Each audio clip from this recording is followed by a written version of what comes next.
Ratapan 2. Murka Allah terhadap Sion. Betapa Tuhan menyelubungi putri Sion dengan awan dalam murkanya. Keagungan Israel dilemparkannya dari langit ke bumi. Tak diingatnya akan tumpuan kakinya tatkala ia murka. Tanpa belas kasihan Tuhan memusnahkan segala ladang Yakub. Ia menghancurkan dalam amarahnya benteng-benteng putri Yehuda. Ia mencampakkan ke bumi dan mencemarkan kerajaan dan pemimpin-pemimpinnya.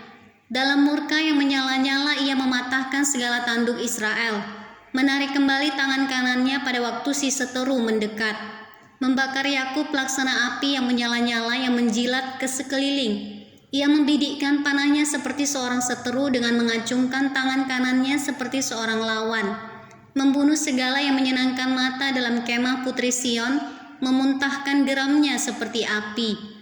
Tuhan menjadi seperti seorang seteru, ia menghancurkan Israel, meremukkan segala purinya, mempuingkan benteng-bentengnya, memperbanyak susah dan kesah pada putri Yehuda. Ia melanda kemahnya seperti kebun, menghancurkan tempat pertemuannya. Di Sion Tuhan menjadikan orang lupa akan perayaan dan sabat, dan menolak dalam kegeraman murkanya raja dan imam.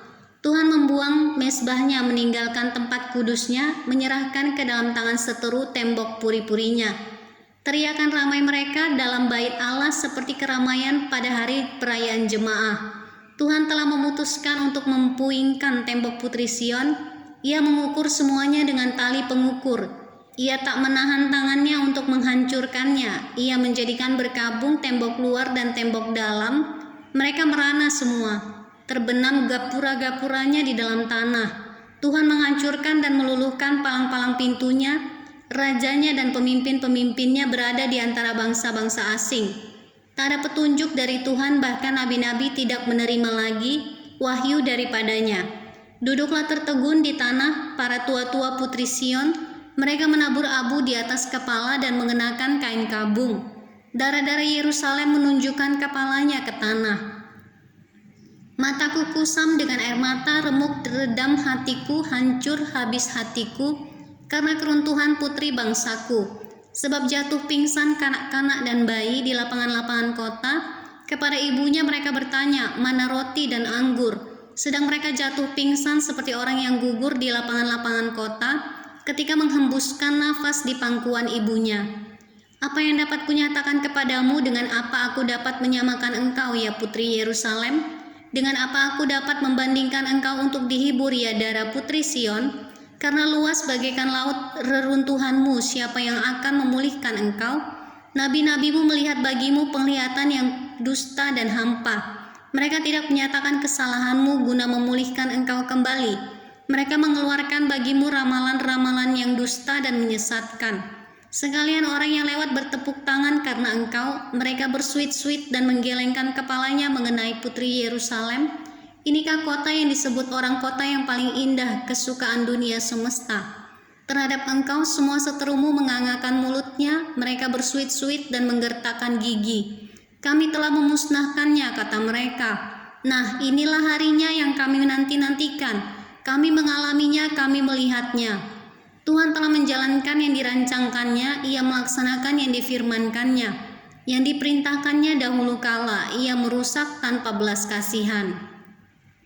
Ia menjadikan si seteru senang atas kamu, ia meninggikan tanduk lawan-lawanmu. Berteriaklah kepada Tuhan dengan nyaring, hai putri Sion, cucurkanlah air mata bagaikan sungai siang, dan malam janganlah kau biarkan dirimu istirahat, janganlah matamu tenang. Bangunlah, mengeranglah pada malam hari, pada permulaan giliran jaga malam. Curahkanlah isi hatimu bagaikan air di hadapan Tuhan, angkatlah tanganmu kepadanya demi hidup anak-anakmu, yang jatuh pingsan karena lapar di ujung-ujung jalan. Lihatlah Tuhan dan tiliklah kepada siapakah engkau telah berbuat ini. Apakah perempuan harus makan anak kandungnya, anak-anak yang masih dibuai?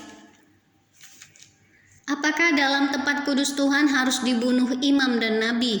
Terbaring di debu jalan pemuda dan orang tua, darah-darahku dan teruna-terunaku gugur oleh pedang. Engkau membunuh mereka tatkala engkau murka, tanpa belas kasihan engkau menyembelih mereka. Seolah-olah pada hari perayaan engkau mengundang semua yang kutakuti dari sekeliling. Tatkala Tuhan murka, tak ada seorang yang luput atau selamat. Mereka yang kubuai dan kubesarkan dibinasakan seteruku.